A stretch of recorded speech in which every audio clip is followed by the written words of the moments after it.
오늘은 요한복음 세 번째 시간입니다. 예수님이 구세주이심의 증거는 무엇입니까? 예수님이 구세주이심의 증거는 무엇입니까? 라는 제목으로 함께 말씀을 나누겠습니다. 여러분들 명절 어떻게 보내셨어요? 명절을 아주 호되게 보내신 분들도 많고, 심지어는 얼마나 명절이 어렵냐면 우리 여자분들에게는 명절 증후군이 있죠. 명절 끝나고 나면 우울해진다든지 남편을 패고 싶다든지 그러면서 굉장히 이런 좀 명절에 대한 두려움이 생기기도 합니다. 또 어떤 분들은 팔이 아프고 뭐 또 음식하면서 머리도 아프고 이런 증후군이 있는데, 저는 명절 기간 동안에 선물 받았던 책이 한 권 있었어요.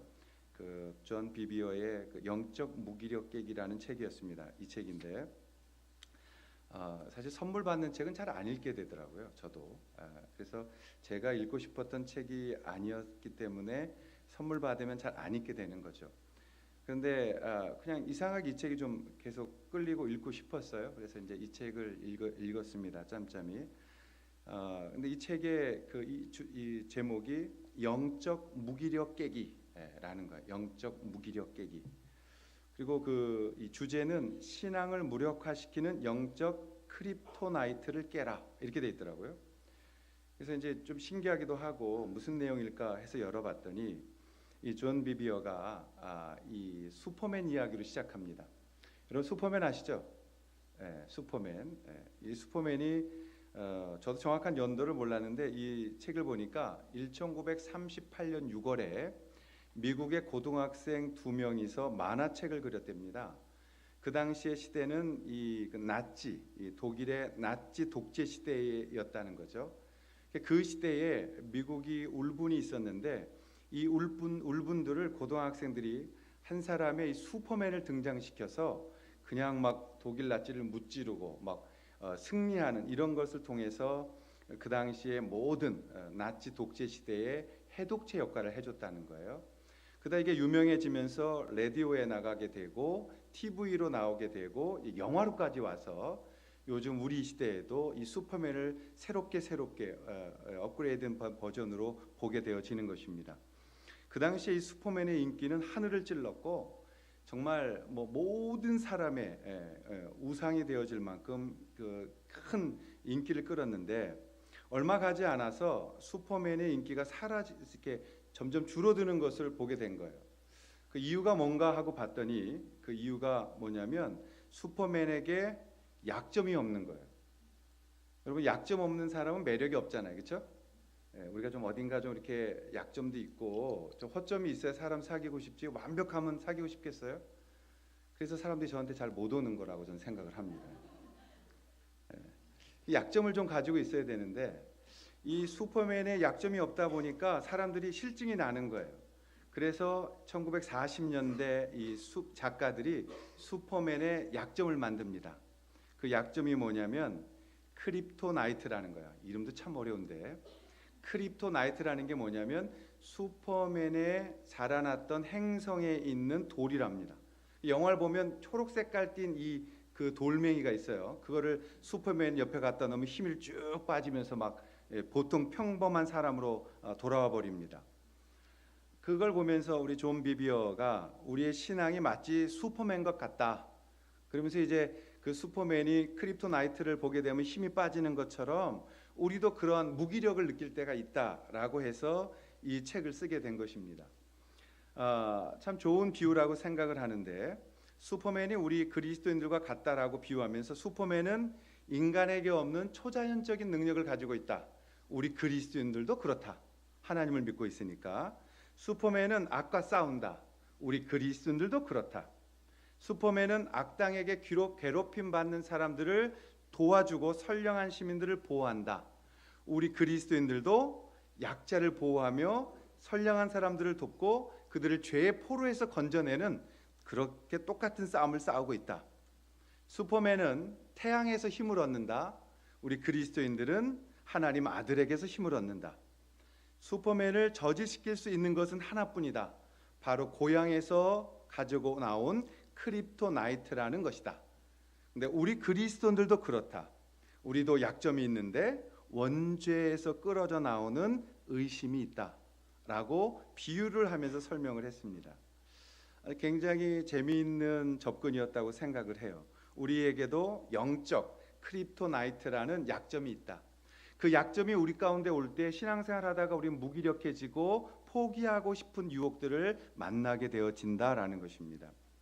여러분, 우리가 신앙생활의 재미를 느끼고 힘이 나고 막 신앙생활에 활기를 얻을 때는 언제예요?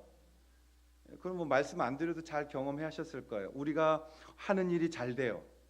예수 믿었더니 하는 일이 술술술 풀려가기 시작하고 기도하는 대로 응답되어져요. 하나님 살아계시구나, 할렐루야, 막 이렇게 되어지고 우리가 하는 모든 것들 속에 정말 형통하는 것 같이 느낄 때 우리 신앙생활이 신납니다. 교회 가고 싶고 더 기도하고 싶고.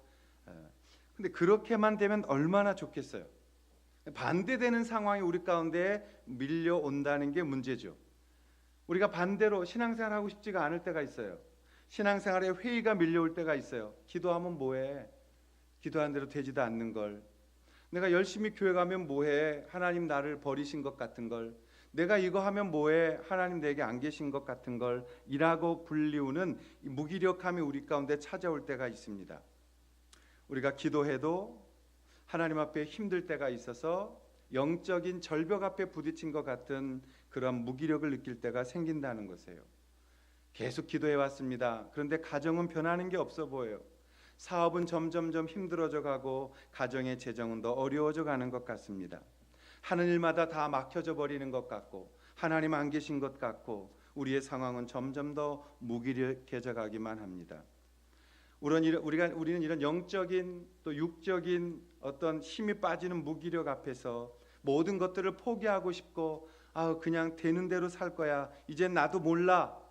나도 어떻게 될지 모르겠어. 지쳤어라고 말하는 그런 무기력에 빠져들 때가 있는 거예요.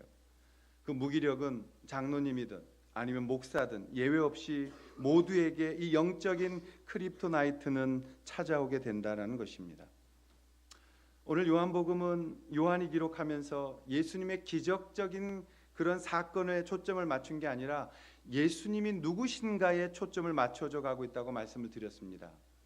그래서 요한복음은 1장에 처음 시작할 때 태초에 말씀이 있었다라는 로고스로 시작했다고 말씀을 드렸어요.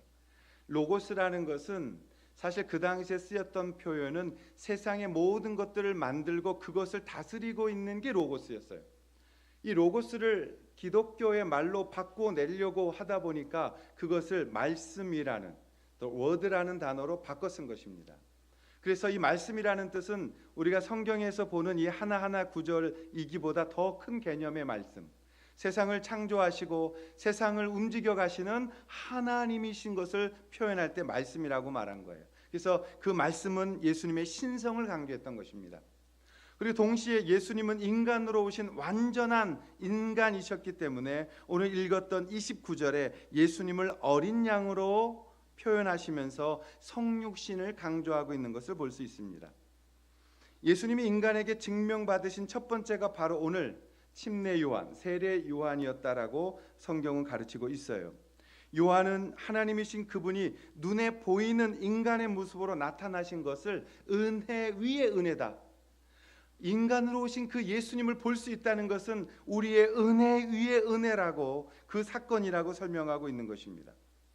사랑하신 여러분, 우리가 믿음 생활에 나가면서 무기력이 찾아왔거나 아니면 깊은 무기력 속에 빠져 있거나 아니면 그런 시험이 오게 되어질 때 우리가 주님 앞에서 일어날 수 있는 힘은 한 가지밖에 없습니다. 그것은 오늘 14절에 있는 것인데요. 14절의 말씀 보시면 말씀이 육신이 되어 우리 가운데 거하심에 우리가 그의 영광을 보니 아버지의 독생자의 영광이요 은혜와 진리가 충만하더라라고 되어져 있습니다. 여러분, 우리가 슈퍼맨이 태양을 봐야 새로운 힘을 얻듯이 우리가 신앙생활하면서 무기력해져 가고 힘들어져 갈 때 다시 일어날 수 있는 길은 오늘 요한의 증거를 통하여 한 가지밖에 없다고 말하는 것이에요. 그게 뭐냐면 다시 하나님의 독생자의 영광을 보는 것입니다. 그 주님의 영광 앞에 서는 것입니다.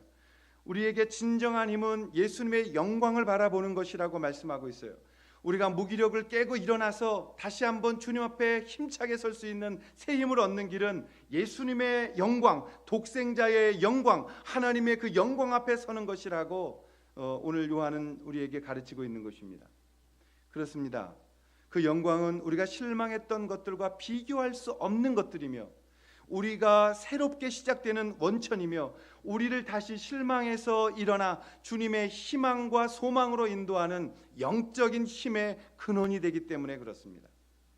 오늘 우리가 예수님의 영광을 바라볼 때 우리의 무기력은 깨어질 것입니다. 우리가 그 영광을 바라보게 될 때 새 소망을 얻게 되어질 것입니다. 그 영광을 찾아가게 되어질 때 우리는 이 영적 깊은 늪 속에서 다시 소생할 수 있다고 성경은 가르치고 있는 것입니다. 그렇다면 오늘 우리에게 새 힘을 얻게 하고 영광을 보게 하는 그 예수님이 우리의 진정한 메시아 하나님이심을 믿게 하는 그 믿음의 힘은 어디서 나오냐라는 것입니다. 우리가 그 영광을 바라보기 위하여 우리는 어디로 가야 하느냐라는 것입니다. 오늘 본문을 통해서 세 가지를 나누려고 합니다. 첫 번째, 그 믿음의 힘은 바로 성경의 증거로 시작된다는 것이에요. 우리는 성경을 믿음으로, 성경이 증거함으로 그 예수 그리스도로부터 진정한 영광의 힘이 나온다는 것을 믿는 것입니다. 자, 오늘 28절, 29절 말씀인데요. 우리 29절을 한번 같이 읽겠습니다. 이튿날 시작. 이튿날 요한이 예수에게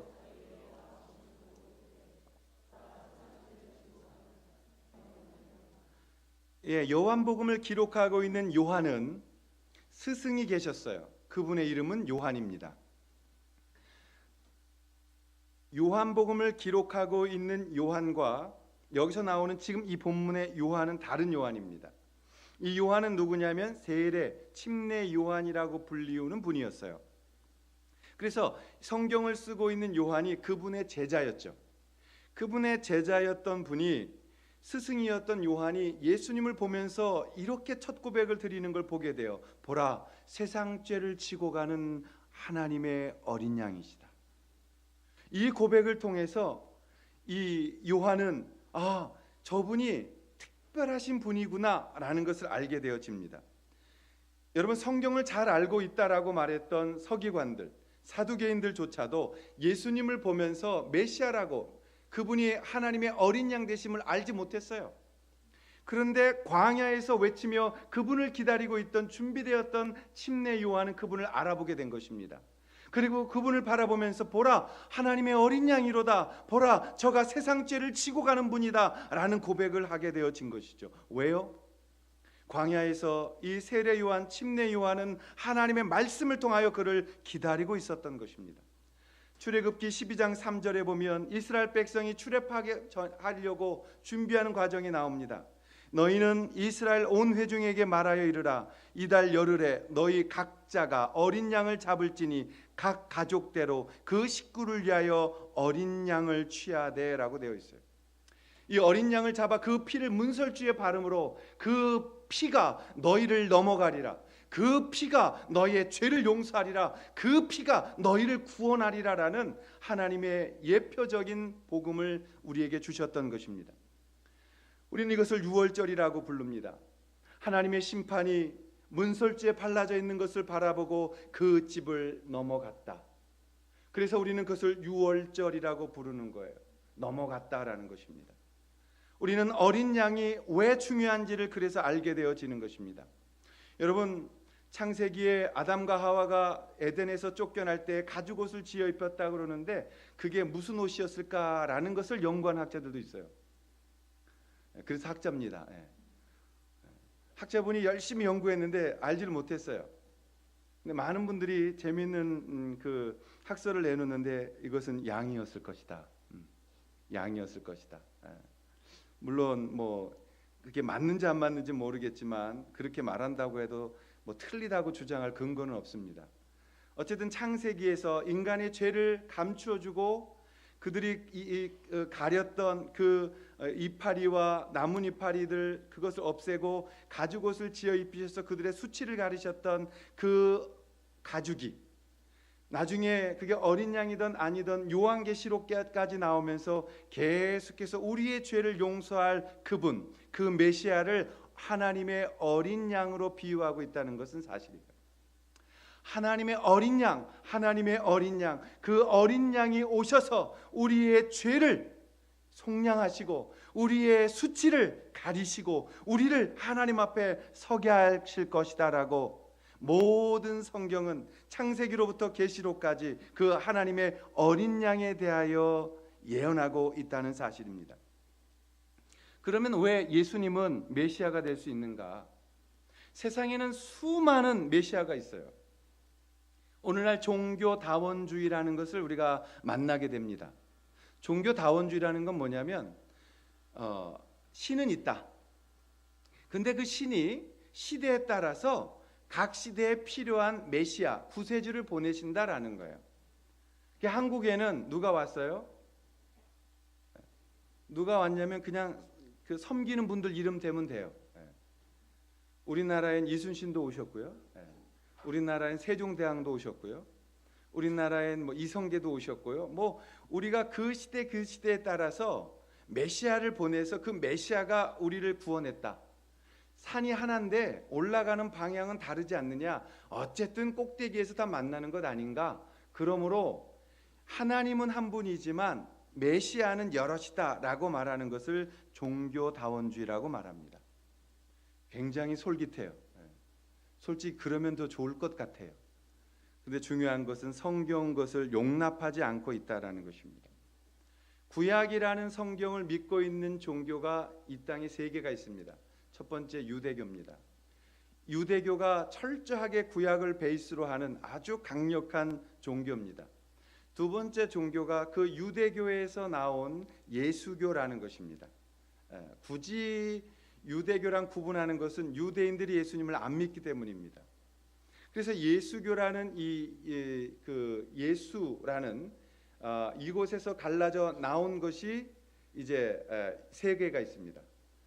서쪽 로마에 있었던 서로마, 로마 캐톨릭이라고 지금 부르는 천주교. 두 번째 동쪽에서 일어났던 정교회. 그리고 이 로마 캐톨릭에서 나온 개신교, 우리 프로테스탄트. 굳이 하나를 더 집어넣어 준다면 영국의 국교로 만들어졌던 성공회, 앵글리칸 처치라고 불리우는 에피스코팔 처치가 거기에 속하는 겁니다. 그리고 또 하나가 있는데 이슬람교입니다. 그러니까 구약을 믿고 있는데 전부 다 구약을 믿으면서도 이 다른 종교와 확연하게 차이가 나는 것은 유대교는 구약을 믿으면서도 예수님을 어마어마하게 싫어합니다. 그래서 기독교를 너무 싫어해요. 유대인 랍비들이 기독교를 많이 조롱합니다. 두 번째 이슬람교도 구약을 똑같이 믿고 있는데도 예수 그리스도를 알지 못합니다. 메시아로 믿지 못합니다. 왜냐하면 그들에게 성령이 없기 때문에 그런 겁니다. 근데 세 번째 우리 개신교는 예수 그리스도를 통해서 하나님을 바라보며 예수 그리스도가 우리의 하나님이시라고 고백하는 아주 성경적인 고백을 우리가 드려지고 있는 것입니다. 그렇다면 왜 예수님만 구원자가 될 수 있느냐? 정확하게 말하면 성경이 1189장으로 되어 있습니다. 이 말이 안 믿어지시면 오늘부터 창세기 1장부터 이렇게 더해져 가시면 돼요. 1189장. 그럼 구약이 몇 장이냐면 929장. 외우기도 쉽죠. 929장이 구약입니다. 구약 929장이 계속해서 외치는 게 뭐냐면 메시아를 보내줄 거다. 너희에게 어린 양이 갈 거다. 그 메시아 어린 양은 너의 죄를 용서할 것이다. 그는 베들레헴에서 태어날 것이다. 그는 너의 죄를 위하여 죽을 것이다. 그것은 모든 구약 성경 39권이 계속해서 오실 메시아를 조명하고 있는 거예요. 그리고 마침내 그 메시아라는 예수 그리스도가 약속의 땅 베들레헴에서 동정녀에게서 태어나셨습니다. 말씀 그대로 태어나셔서 말씀 그대로 그 말씀을 이루시고 마침내 그분은 구약 성경을 완성하시고 돌아가시는 십자가에서 선포하셨습니다. 테텔로스타이. 내가 다 이루었다.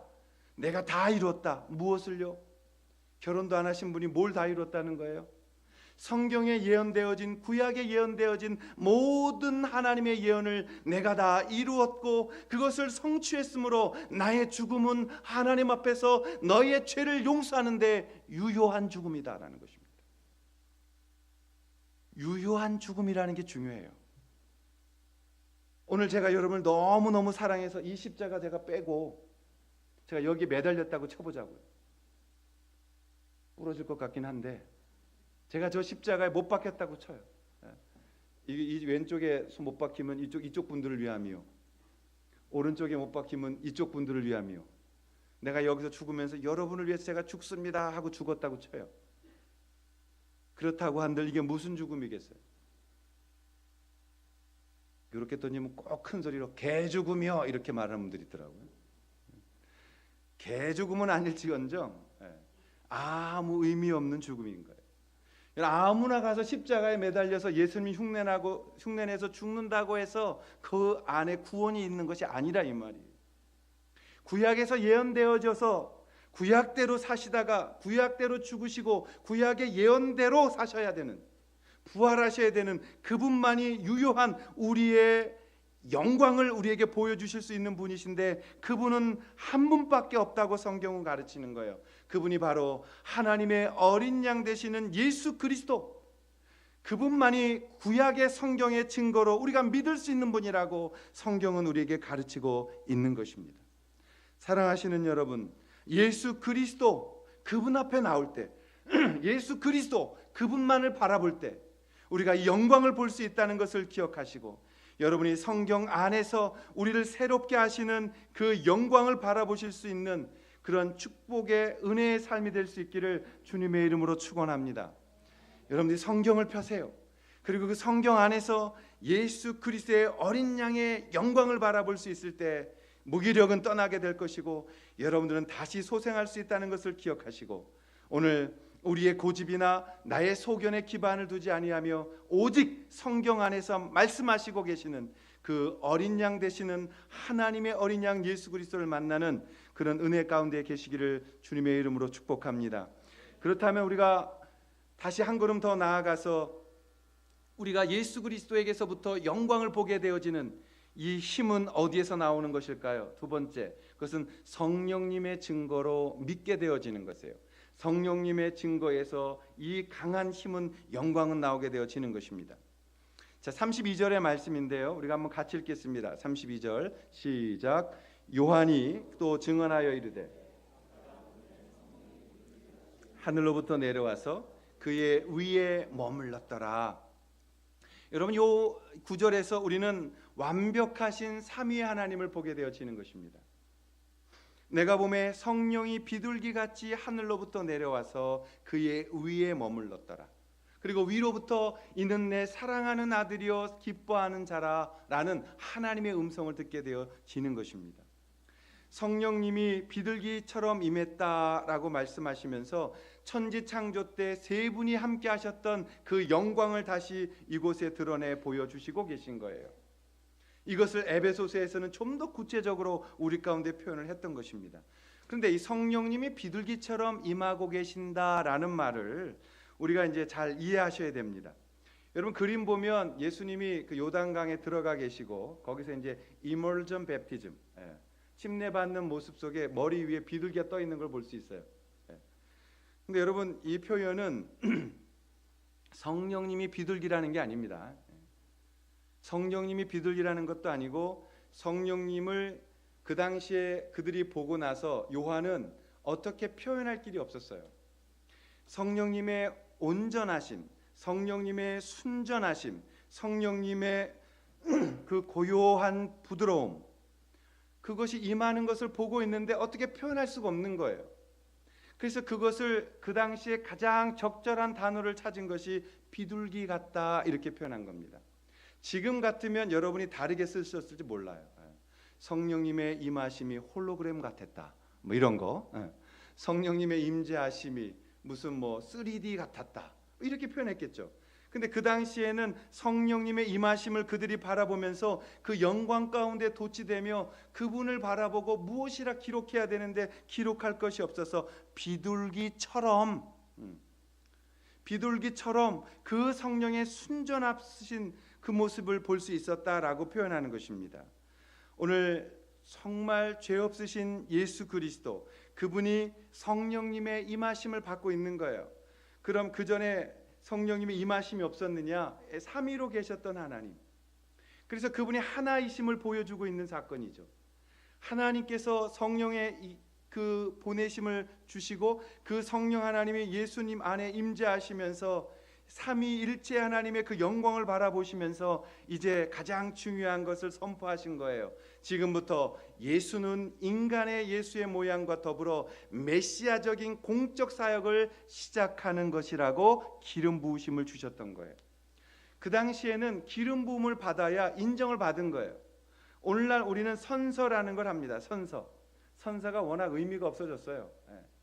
미국 대통령들은 성경에 손을 얹고도 거짓말하고, 우리나라 대통령들은 헌법에 손 얹고도 선서해놓고 거짓말하고, 이게 다 엉망이 되어졌지만 구약 시대에는 선포를 하려면 어떠한 눈에 보이는 식이 있어야 됐어요. 그래서 구약 시대에 이 사람이 진실로 이제는 인정하는 사람입니다라고 말할 때 기름을 머리로부터 붓는 것입니다. 그게 제사장이었고, 그게 선지자였고, 그게 왕이었다는 거예요. 그래서 왕이 대관식 날 무릎을 꿇으면 그 머리에 기름을 붓습니다. 그럼 기름을 부으면 이 기름이 얼굴을 타고 흘러내려서 수염이 길잖아요. 그럼 그 수염 끝을 통해서 떨어져 몸으로 흘러가는 거예요. 그때 바로 이제는, 지금부터는 이 사람은 우리의 왕입니다 선언하게 되는 거예요. 우리나라가 헌법 위에 손을 얹고 선서가 끝나면 선포하는 거죠. 지금부터는 이 사람이 이 나라의 대통령의 직무를 감당하게 됩니다. 그리고 그때부터 말하는 것들마다 법적 효력을 갖는 거예요. 오늘 성령이 그분에게 임하셨다라는 것입니다. 성령이 그분에게 충만히 임하셨다랍니다. 성령이 그분에게 임하셔서 이제 그 성령을 통하여 공식적으로 그분이 일하심을 우리 가운데 보여주고 있다라는 것입니다. 여러분, 우리가 동일하게 오늘 성령님은 예수님을 증언하고 계시고, 성령 충만은 그래서 언제나 인격적인 것이고, 성령 충만할수록 더 사람다워지는 것이고, 성령 충만할수록 더 이성을 사용할 줄 알게 되어지는 것이고, 성령 충만할수록 하나님께 인정받는 사람이 되어져 가는 것이에요. 우리가 성령님의 증거로 예수 그리스도의 영광을 봅니다. 우리 안에 성령님이 오실 때 예수님의 영광을 봅니다. 사도행전 1장 8절에 보면 오늘 이렇게 말씀합니다. 오직 성령이 너희에게 임하시면 너희가 권능을 받고 예루살렘과 온 유대와 사마리아와 땅끝까지 이르러 내 증인이 될 것이다. 성령이 너희에게 임하시면 너희가 권능을 받을 것이다 라고 말합니다. 여기서 권능이라는 것은 디나미스라는 거예요. 디나미스. 이 디나미스라는 단어에서 영어 다이너마이트가 나온 거예요. 여러분, 권능이란 어디를 가든 우리는 어마어마한 폭발력을 가진 사람들, 어마어마한 힘을 가진 사람이 그리스도인들이라는 거예요. 우리가 성령을 받으면, 성령 충만이 우리 가운데 임하시면, 너희가 성령이 너희에게 임하시면 권능을 받을 것이다. 그 권능을 받은 사람들은 온 유대 사마리아와 온 유대와 땅끝까지 이르러 내 증인이 될 것이다. 여기서 증인, 마르티스라는 말은 뭐냐면 순교자가 될 것이다. 우리가 받는 권능은 순교자가 되어지는 증인이 되는 것이다. 그래서 성령이 우리에게 임하실 때 여러분, 우리 안에 예수 그리스도의 영광을 바라볼 수 있는 힘을 얻는 것이에요.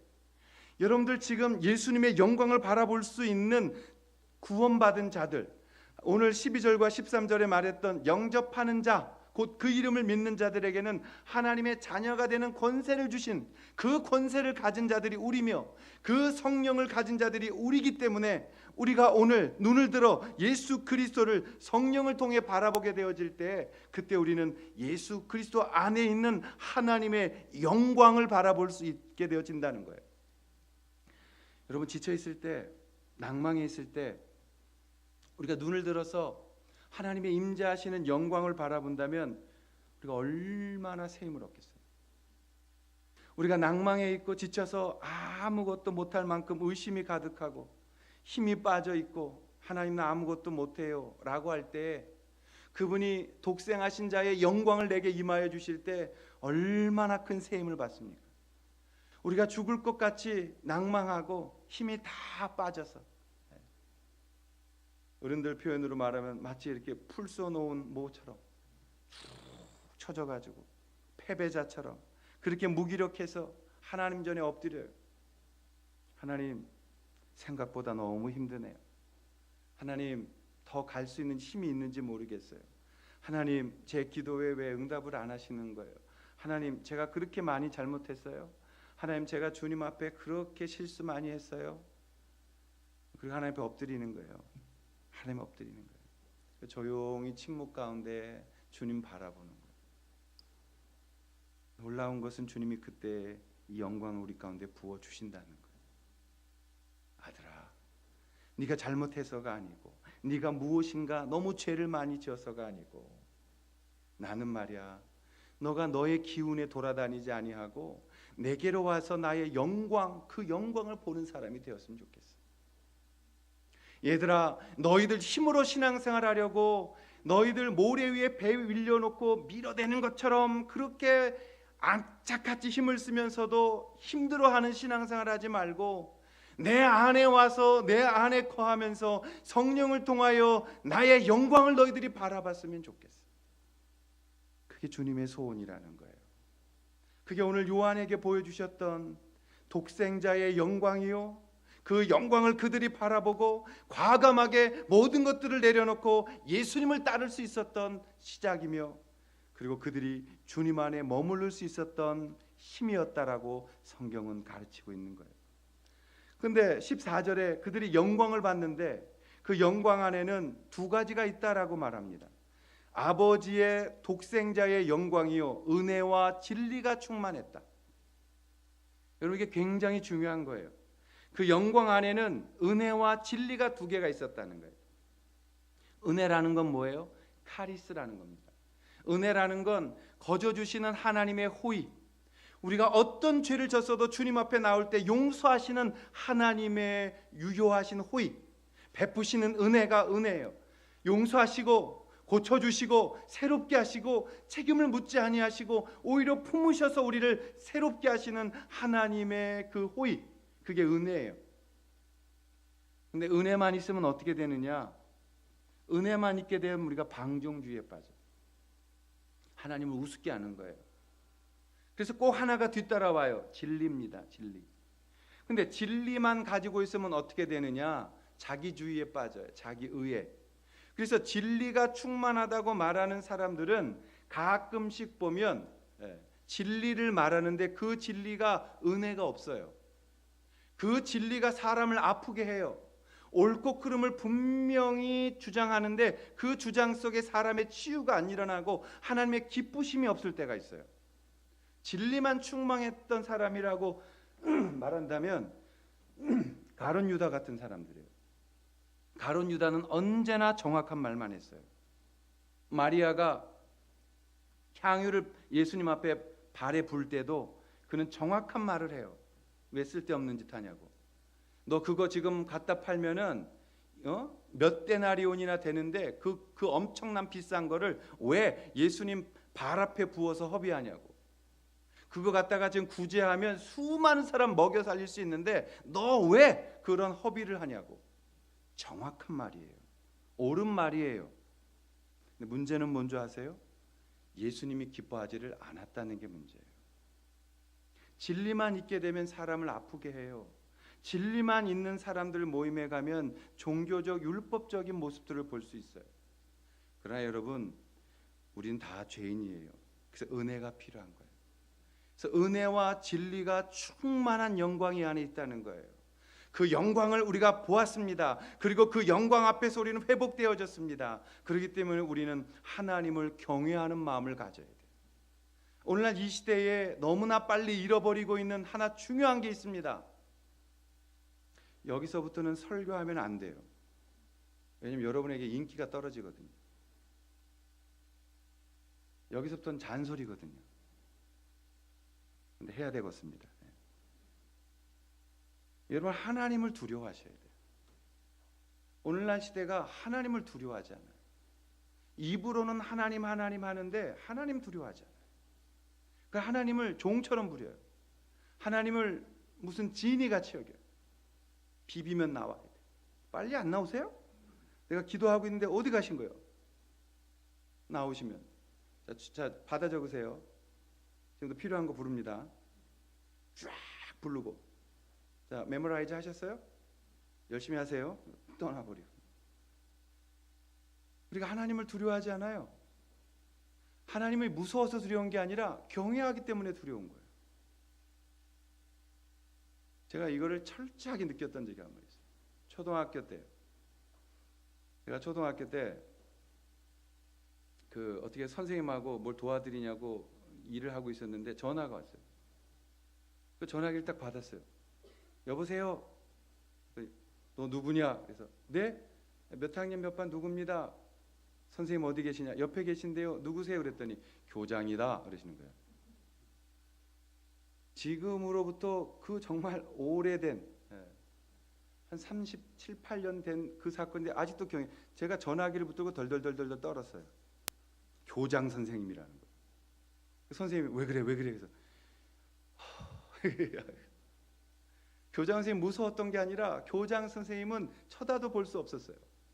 선생님 그림자도 안 밟던 시대, 그 시대에 교장 선생님 전화를 받았던 어린 그 꼬맹이는 두려워서 그분을 보고 싶었는데 두려워서 그걸 경외라고 말하는 거예요.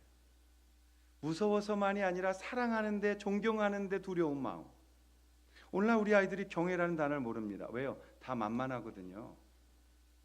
여러분 우리가 학교에서 선생님들 무슨 얘기 오면 뭐라 그래요? 여러분들이? 제가 이런 분을 만났어요. 네 선생님 뭘 하냐? 너네 선생님 뭘 알아? 아니 그냥 학원 선생님 말 들어. 그건 애를 눕혀놓고 독약을 그냥 통째로 먹이는 거지. 야 교장 선생님 뭘 알아? 아빠가 찾아가면 끝나. 우리가 이런 시대에 하나님은 어떤 분이에요? 하나님은 우리가 원하면 아무 때나 나오셔서 우리가 기도하면 아무 때나 우리의 기도를 응답해야 되는 그런 분이십니까? 우리가 하나님을 두려워할 수 있어야 돼요. 여러분 여호와의 이름을 두려워하는 거예요. 왜요? 그분의 영광을 바라보면 모세와 같이 아브라함 같이 모든 선지자가 그랬던 것처럼 얼음땡이 되는 거예요. 왜요? 두려움인가요? 그 거룩하심과 그 영광 앞에 설 때 우린 솔직히 말하면 아무 말 할 수 없게 되어지는 거예요. 그분 앞에 서서 우리가 뭘 떠든다고요? 그분 앞에 서서 우리가 뭘 필요한 걸 얘기한다고요? 아니 안 서보셔서 그런 거예요. 그분의 임재하심을 느낄 때 우리는 아무것도 할 수 없는 거예요. 그냥 엎드려 이사야의 고백처럼 화로다 나는 망하였도다 내가 여호와를 배웠도다라고 우리는 그 하나님 앞에 엎드리게 되어지는 거예요. 여러분 이 시대가 놓치고 있는 가장 중요한 거, 예수 그리스도의 이름을 너무 경홀히 대하는 거예요. 너무 가볍게 대하는 거예요. 거룩함 없는 믿음 생활하고 있는 거예요.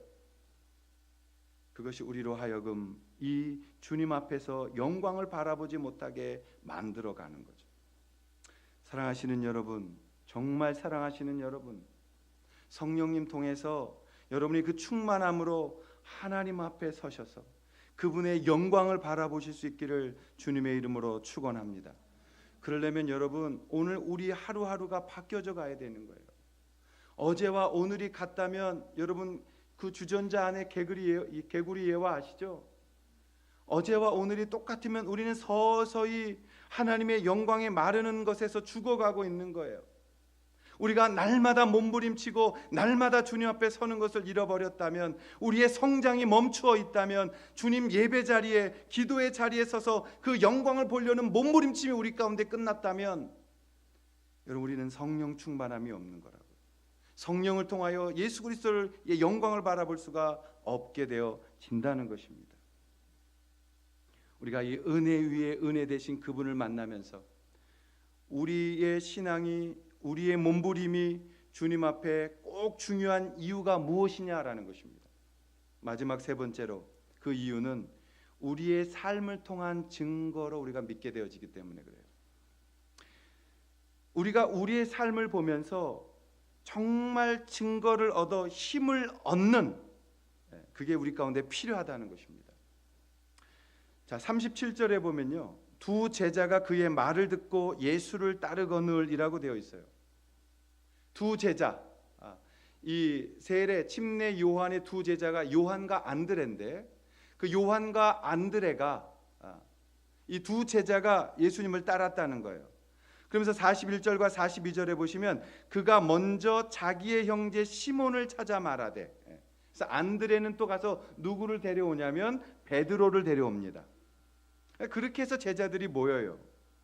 오늘 이 부분이 왜 중요하냐면, 여러분, 우리가 신앙이 자라기 위해서는 말씀과 성령 앞에서 하나님의 영광을 바라보는 것들이 계속되어져야 되는데, 더 중요한 것이 하나 있다면 저는 우리가 우리 스스로를 바라보면서 신앙에서 이기는 법을 찾아야 된다고 생각합니다. 우리가 하나님 앞에서 우리를 바라보면서 변화되어져 가는 내가 주님 편을 선택했을 때, 주님 쪽을 택했을 때 얻어지는 그 영광을 우리가 날마다 체험해 가면서 내가 스스로 신앙생활하는 게 아니라 주님의 은혜 안에 거하는 데까지 나아갈 수 있어야 된다는 것입니다. 이게 무슨 말이냐면, 우리가 예수 믿으면서 나를 바라보셔야 돼요. 내 안에서 날마다 이 두 개가 싸우는 것이 있어야 돼요. 이것이 없으면 우리는 신앙생활을 하고 있는 게 아니에요. 죽어 있는 거예요. 잠들어 있는 거예요. 무기력에 깊이 빠져 있는 거예요.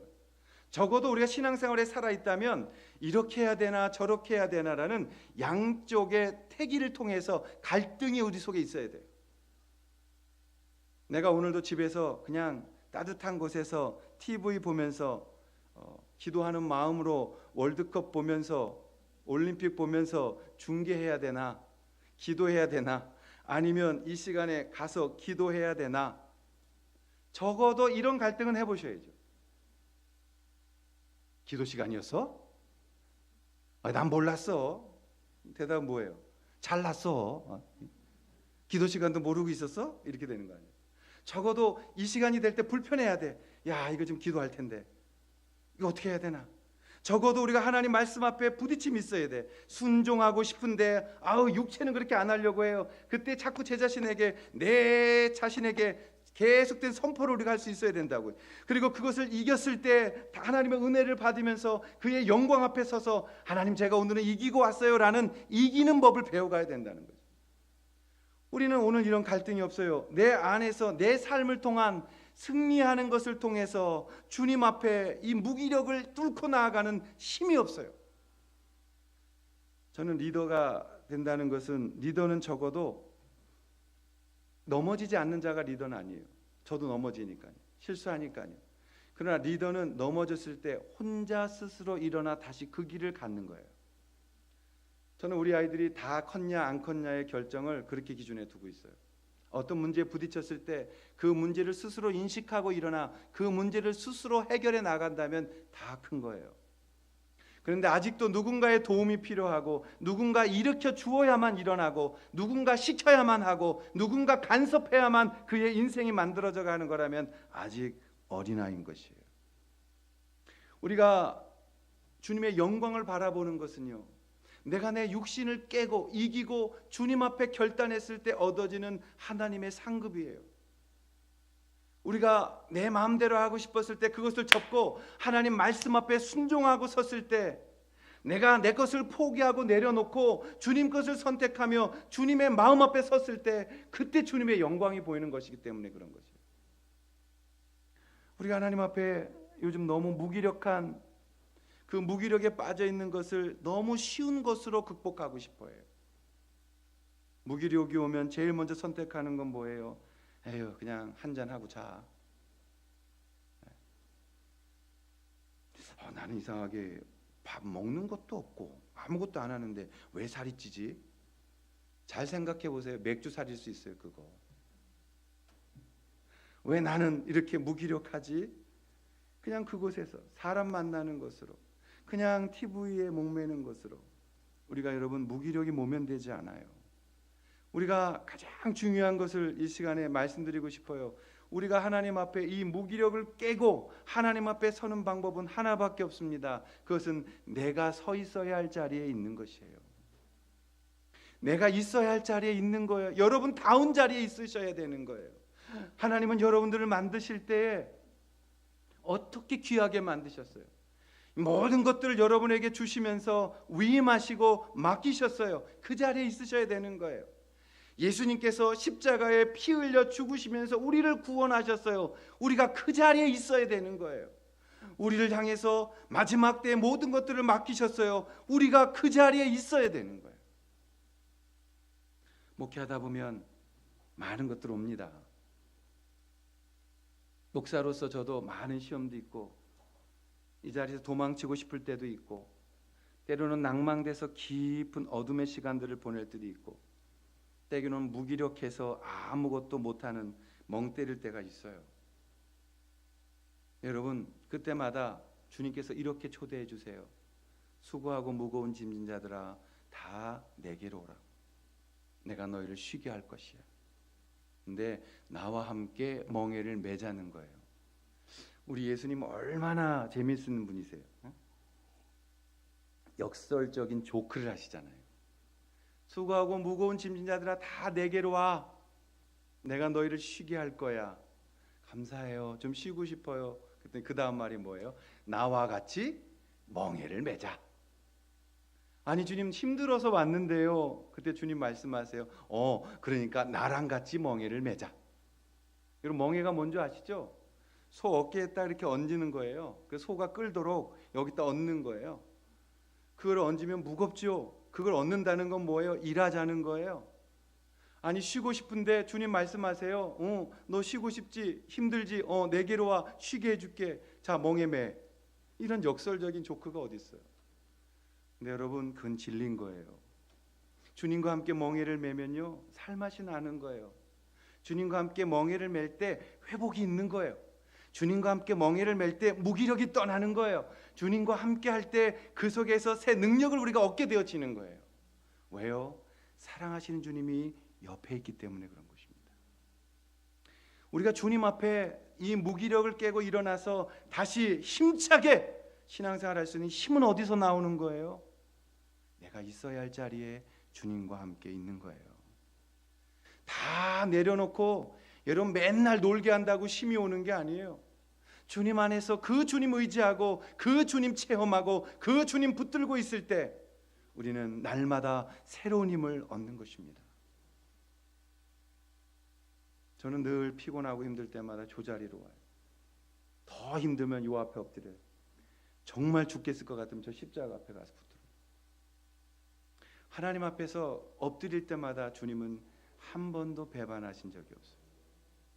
다시 힘 주시고 다시 용기 주시고 다시 일어나게 하시고 다시 섬길 수 있는 마음을 주세요. 그리고 이렇게 말씀하세요. 나와 함께하는 그 자리 네가 여기에 있기를 원한다고. 이게 없으면 우리 신앙생활이 어디로 가느냐? 내 삶의 과거를 자랑하는 거로 가는 거예요. 내가 옛날에 이랬던 사람이에요. 나 옛날에 이렇게 많은 일을 했어요. 예, 주님 앞에서 자랑할 것이 많이 있는 삶은 귀한 것이에요. 그런데 여러분 과거를 자랑하는 것이 아니라 오늘 내가 어디에 있는지가 더 중요하다고 주님은 말씀하고 있는 거예요. 우리가 계속 그 은혜 위에 은혜에 머물고 있다면 사랑하시는 여러분 자랑할 모든 것들은 과거에 내려놓고 이제 주님께로 나와서 여러분이 있어야 할 하나님의 기대 자리에 우리가 서 있어야 한다는 것입니다. 그러기 위해서 우리가 해야 될 게 뭐예요? 오늘 에베소 5장 18절은 이렇게 말합니다. 술 취하지 말라. 이는 방탕한 것이니 오직 성령으로 충만함을 받으라. 여기서 말하는 술이라는 것은 그것에 빠져들어서 그것이 우리를 조종하고 있는 그 어떤 것을 말하는 거예요. 게임에 취하지 말라. 이는 방탕한 것이니 오직 성령으로 충만함을 받으라. 노름에 취하지 말라. 도박에 취하지 말라. 이는 방탕한 것이니 오직 성령으로 충만함을 받으라. 드라마에 취하지 말라. 연속극에 취하지 말라. 이는 방탕한 것이니 오직 성령으로 충만함을 받으라. 우리가 하나님 앞에서 다른 것에 조종당하지 아니하고 언제나 내 주관을 지키며 다른 것들은 내 삶을 윤택하게 하는 일부분이 되어져야지 그것이 우리의 중앙에 들어와서 성령이 거하실 자리에 거하게 돼서는 안 된다라고 말씀하고 있는 것입니다. 사랑하시는 여러분, 우리가 믿는 예수님은 어디서 만날 수 있나요? 우리가 하나님의 영광을 어느 자리에서 볼 수 있나요? 하나님의 영광은 우리가 있어야 할 그 자리에, 주님이 기대하고 계시는 그 자리에, 주님이 여러분을 초대하고 있는 그 자리에서 그 주님을 만날 때, 우리의 우선순위가 하나님 중심으로 변해져 갈 때 우리는 이 영광을 보며 성령의 충만함을 받고 결국 우리는 새롭게 되어지는 힘을 얻어서 무기력감과 실패감과 무너진 곳에서 일어나는 역사를 얻게 되어지는 것입니다.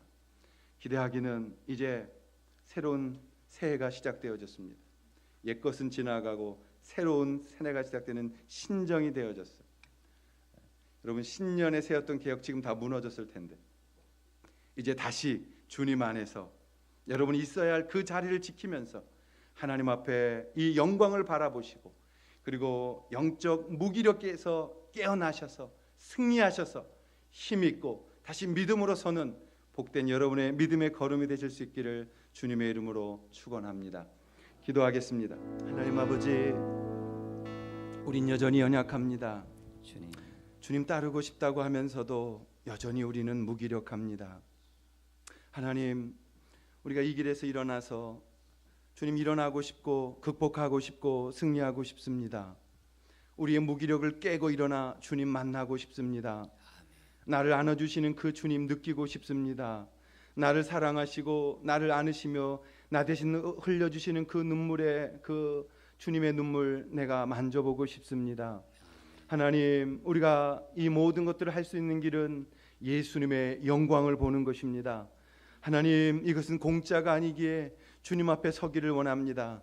하나님 아버지, 우리 사랑하는 귀한 성도님들 한 분 한 분 너무 아끼는 주님의 귀한 자녀님들 주님 축복하여 주셔서 하나님 정말 주님 앞에 이기게 하시고 너무 깊게 무기력에 빠지지 않도록 하나님 건져주시고, 하나님 우리가 힘든 곳에서 주님 잃어버리고 세상 살아가지 아니하도록 우리 가운데 날마다 성령의 충만함을 부어주셔서 하나님 앞에 서게 하시고 주님과 동행하시고 또 우리가 주님 앞에 쓰임받는 삶이 되도록 인도하여 주시옵소서.